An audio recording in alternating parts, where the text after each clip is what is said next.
Our presentation today is about bug-out bags.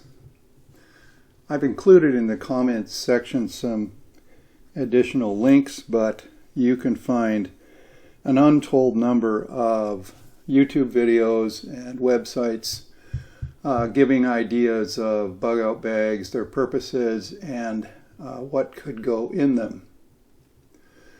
So first of all, what does it mean to bug out? A bug out could be I'm leaving in a hurry, and we're going to possibly not come back, or we may come back, but we are fleeing for some reason or another.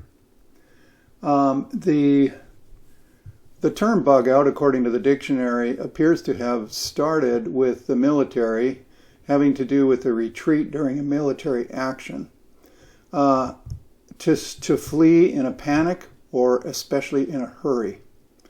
So when we talk about bug-out bags, we're talking about people who have prepared a rucksack or a bag or some kind of a container to hold items that would be needed at the spur of the moment when they would have to go into action quickly. And so a bug-out bag is a bag that you take when you're leaving in a hurry. The purpose of the bug-out bag, it depends on what kind of emergency you're preparing for. For instance, here are 4 possible kinds of scenarios that may require a different type of contents in a bug-out bag. The first one is get back home. This could be a bag that you would have in a vehicle when you go to work. Say you work in the city in a high-rise, and some catastrophe happens that makes it so that you need to get home in a hurry, and you may have to walk because the freeways are jammed or your car doesn't work or whatever the reason, flooding. So a get back home bag is one that you would carry in your vehicle. I saw a gentleman on the internet who is ex-military, and he was explaining that he didn't have a bag that was camouflaged because he didn't want to look like he was a prepper.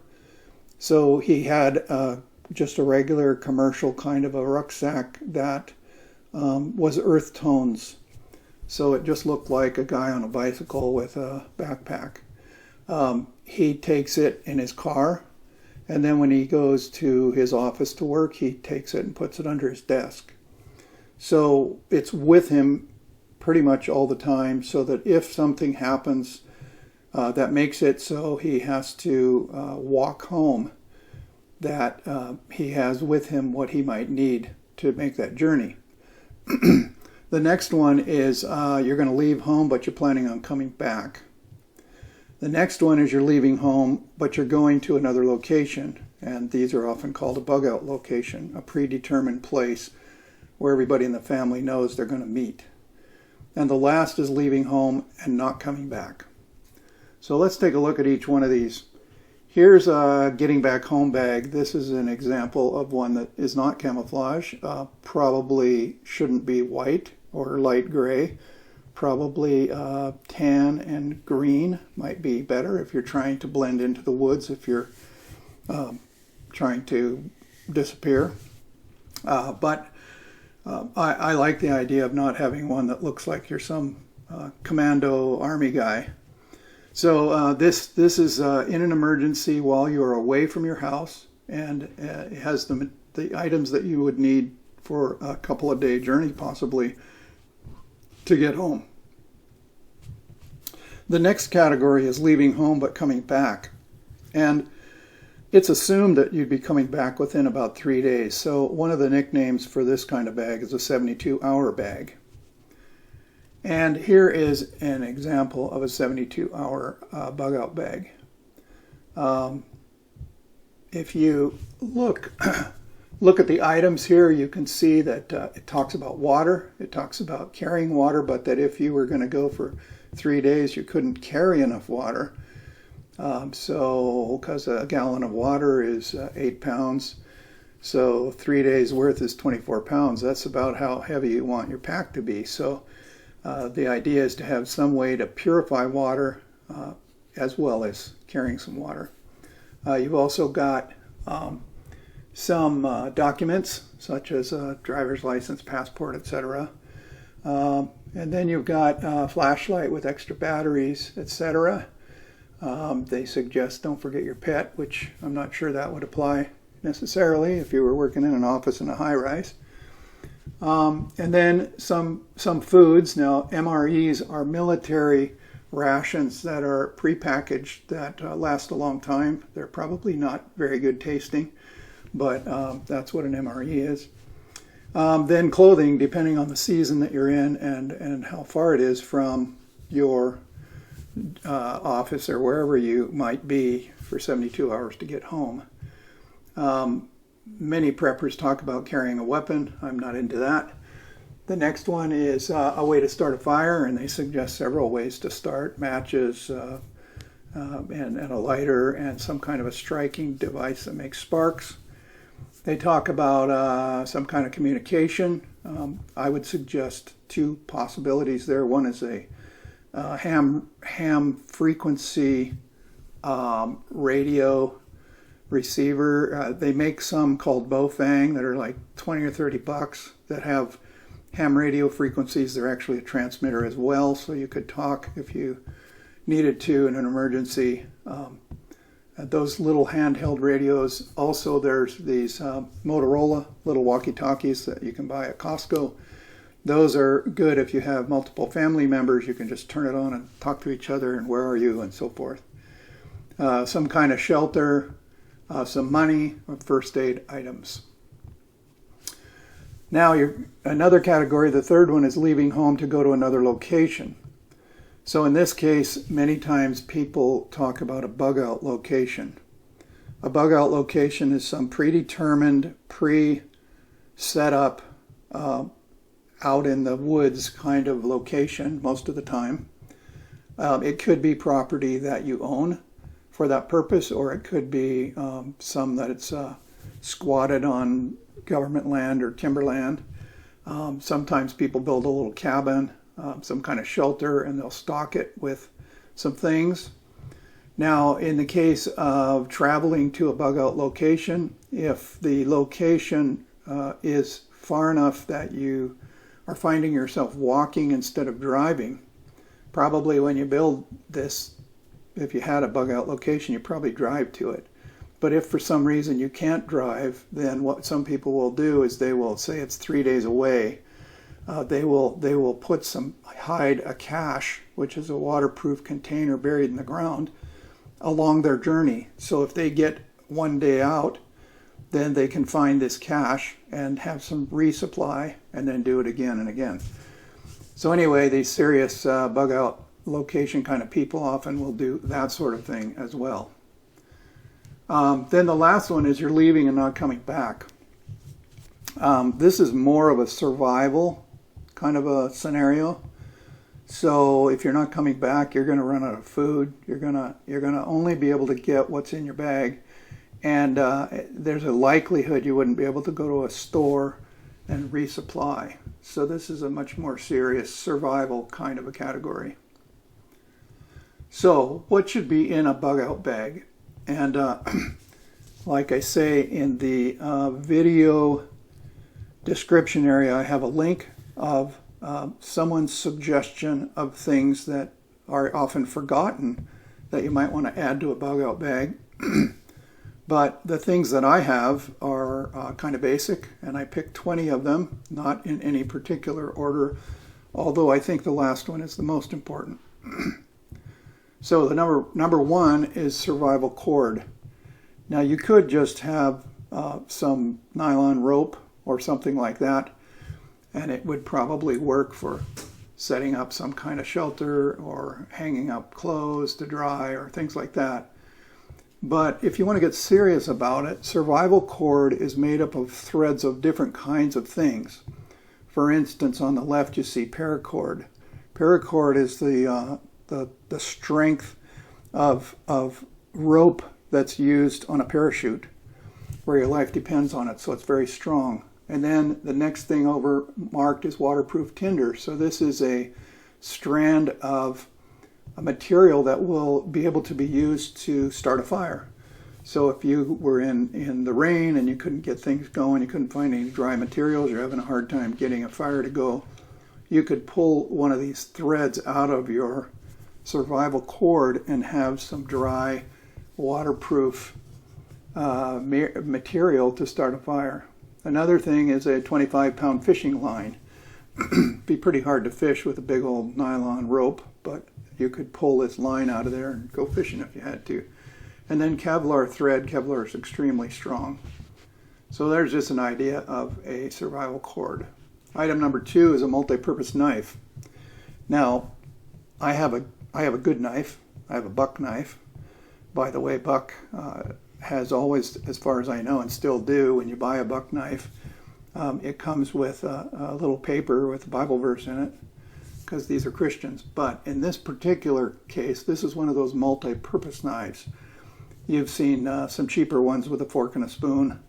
This is a real serious one. It's got a little saw, it's got pliers, all kinds of things. The main thing, if you were going to do one of these, you want to make sure that it locks when you're using it, so it doesn't, while you're using it, it doesn't fold over and cut you. Number 3 item is a folding stove. Now this particular stove is claimed to be one unit all assembled, and it doesn't require assembly to put together. If you had one that had 4 sides and some rods to hook it together, it's possible that you could lose one of the parts and then you couldn't use it. So the advantage of this particular model is it can't come apart and lose stuff. The idea is that you take some small pieces of wood and you can build a fire and heat up water and things like that. When you're done, you can fold it up. Doesn't take much room. It's quite light. Item number 4 is a wool blanket. Wool blankets are time-tested for warmth. The thing that makes them stand apart from other blankets is a wool blanket will be warm even when it's wet. If you've ever had a down jacket and got it wet, you understand how important it is to be able to be warm when it's wet. So a wool blanket is warm when it's wet, but if you've experienced this, it's real itchy. So my suggestion is to get a 90% wool blanket, and the 10% material helps to not make it so itchy. And here is an algae container. In our family, they're a pretty popular brand of a thermos water bottle. This particular one is intended to not only carry your water, but be able to be used to put right in the fire to heat it up and not even need a stove. There again, if you did this, you would need one of those multi-tools with the pliers to be able to get it out of there without burning your hands. But that said, the significant thing is it's stainless steel, not aluminum. That way it can withstand the heat, and it won't taint your water in the container. And equally important is it's single wall. If you have an insulated container and you're trying to heat it in the fire, then it's going to slow that process down. Then of course you need some kind of a backpack. We talked about not making it look too utility, too army, too commando, prepper looking. Make it look fairly normal, but have the colors that would blend into the woods, unlike my Cabela pack that's bright orange with gray and black. Number 7 is a compact saw. Now this is pretty interesting. You could have an axe or a hatchet, but that's a pretty inefficient way. It takes a lot of energy. You waste a lot of materials that are coming off in chips. Whereas if you have a saw, it'll make a clean cut, and a compact saw will go faster than a hatchet or an axe anyway. I have a folding saw that I carry in my quad storage container, and that way when we're out on the trail, if a limb falls or a tree, we can deal with it and get it out of the way. This particular one in the left picture is called a Japanese pull saw. It doesn't happen to fold, but it's the same idea. A pull saw is very efficient. If you go online and look at some YouTube videos, they can cut very quickly. The one on the right is really intriguing. This is a portable chainsaw. And so this is a chain that you hang on to on each end and you go back and forth, and it will cut through wood quite quickly as well. An advantage of both of these is you can cut fairly large pieces of wood. Okay, number 8 is a folding shovel. Obviously you need it for latrine duty, but it can also be helpful when you're setting up sleeping arrangements for the night. You can dig a trench around your sleeping area, so if it rains, the water doesn't pour up underneath your sleeping bag. Fire starter, number 9. Of course, you can have matches in a waterproof container. You could have a lighter, like a Bic lighter. Both of those are good, but if you want something that's going to not run out, you can do a ferro rod and flint steel. And the concept here is it has 2 different kinds of metal that when struck together, it makes a pretty heavy spark. So if you're adept at being able to start a fire with this is a great way to go, and it'll last almost forever. Another important item that you should have in your bag is a compass. This is your Boy Scout style compass. One thing to keep in mind is it would do well for you to get used to using a compass, because there is a difference in how a compass is adjusted based on where you live.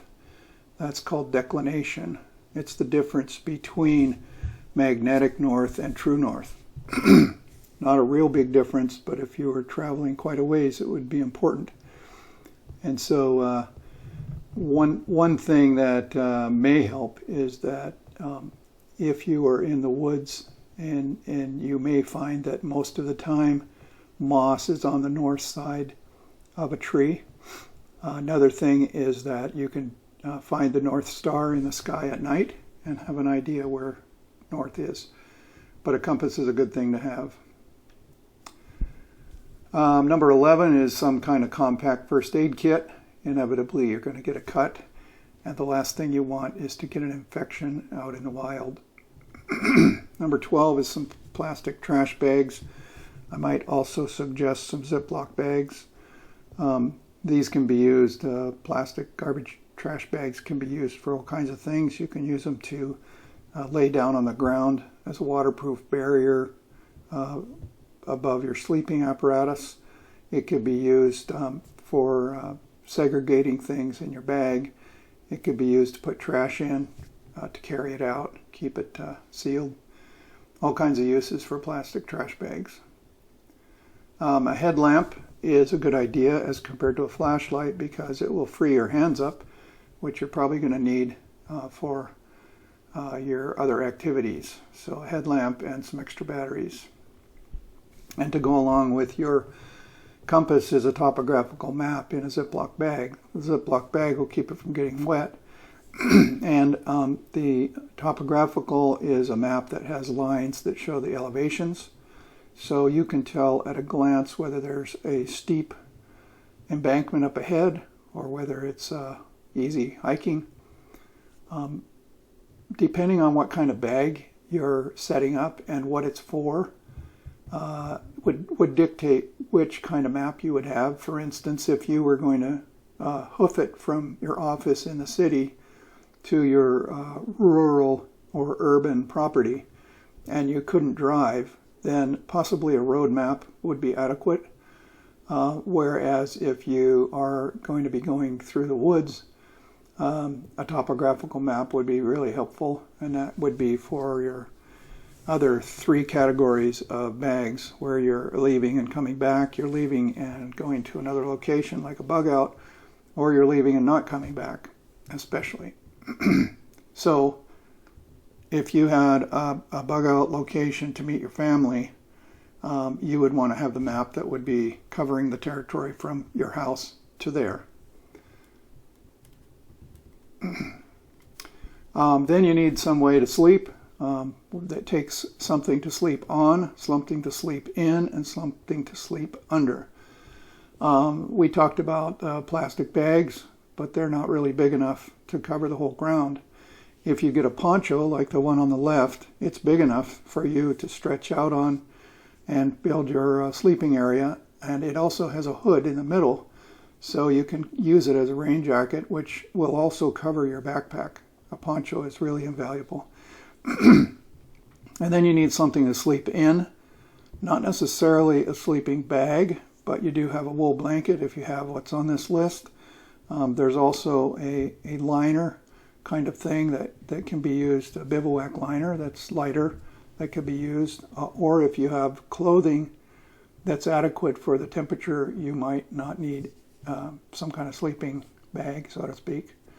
Then something to go over the top in case it rains, and that can be made with a piece of visqueen plastic. There again, it would be good to have something that's not bright orange. And then ideally it would have some kind of grommets or loops on the corners so you could tie ropes to it. In a pinch, if you just had regular visqueen plastic, you could take a small pebble, a rock maybe an inch in diameter, put it in the corner, and then wrap the visqueen around it, and then tie a knot with the rope around the rock, and that would allow you to hook on without having to make a hole. But whatever mechanism you have, you need some way to build a shelter. Number 16 is water purification. We talked about the limitations of carrying water, which you should, but you can't carry enough for your whole journey. So they make water purification tablets that you would put into your container to purify the water before you drink it. And the other is a water filter, and a water filter can be in the form of a straw, where as you are drinking the water, then it's purifying it, usually a charcoal filter.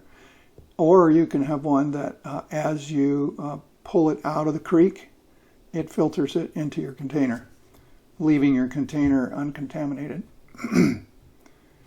Number 17 is some food. They make a wide variety of pre-made long-term storage, usually freeze-dried or some mechanism like that.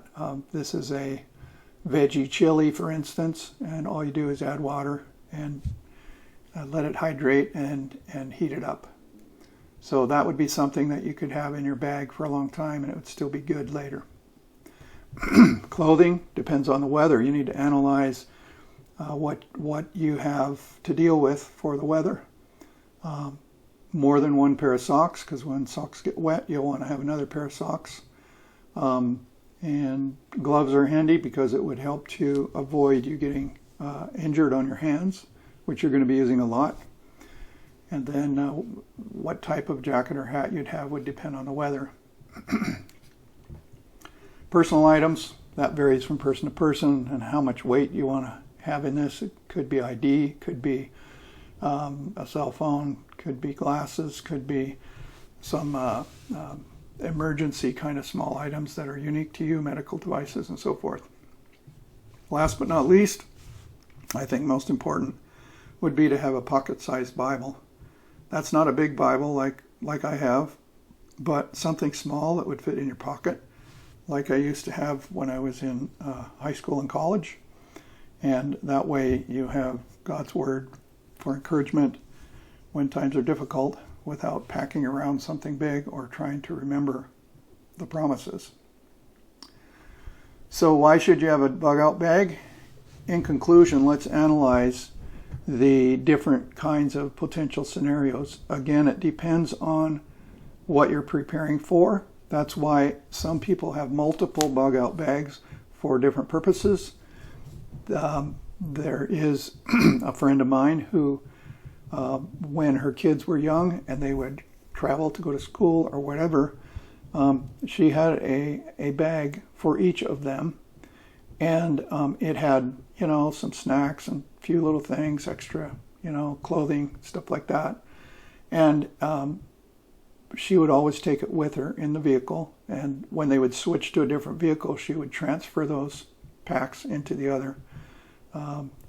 I think of a situation where we, years ago, lived in a place where it rained a lot, but it was really beautiful. Our church district, went all the way to the ocean, went all the way to the rainforest. There was a variety of beautiful places to hike, even though the actual community was pretty economically depressed, with logging and fishing not surviving.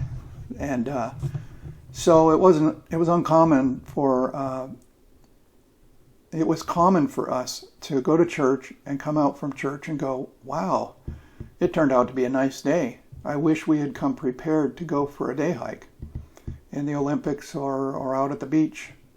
So I suggested to our circle of friends, why don't we make a box, some kind of container in the car with all the stuff you would need if at the spur of the moment you wanted to go for a day hike on a afternoon. And so that made it possible to be prepared. Even though it wasn't for an emergency or a catastrophe, it was for a good thing.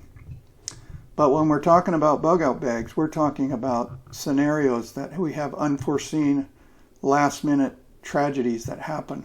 It could be a tornado, it could be a hurricane, could be a typhoon, could be an earthquake, could be a volcanic eruption, could be flooding. It could be that the power goes out.